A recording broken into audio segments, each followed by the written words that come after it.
Top quality और consistent performance के लिए सिर्फ सिल्वर पंप्स एंड मोटर्स, नाम याद रखना।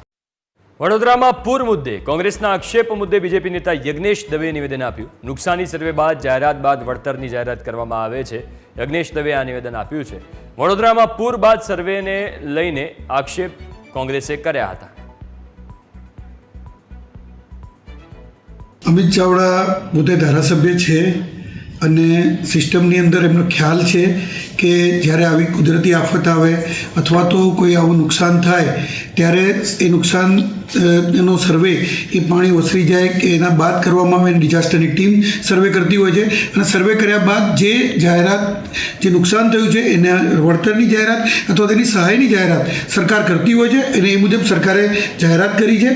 એટલે એમને સિસ્ટમનો ખ્યાલ નથી। માત્ર ને માત્ર કોઈ પણ પ્રસંગ થાય, માઠો પ્રસંગ કોઈ પણ હોય એની પર રાજકારણ રમવા નીકળી પડવું એ કોંગ્રેસની સિસ્ટમ રહી છે। ભલે ને આજે રાજકોટમાં અગ્નિમાં લોકો હોમાઈ ગયા હોય કે આજે વડોદરાની અંદર પૂર આવ્યું હોય અથવા તો મોરબીમાં જે પુલ દુર્ઘટના બની, આવી કોઈ પણ દુર્ઘટનાના સમયે સહાય કરવા નહીં જવાનું, ત્યાં રૂબરૂ નહીં જવાનું, ક્યાંય નહીં, માત્ર ને માત્ર નિવેદનબાજી અને માત્ર ને માત્ર રાજકારણ રમવું આ કોંગ્રેસની એક સિસ્ટમ થઈ ગઈ છે અને એ જ સિસ્ટમ પ્રમાણે અમિત ચાવડા ચાલી રહ્યા છે।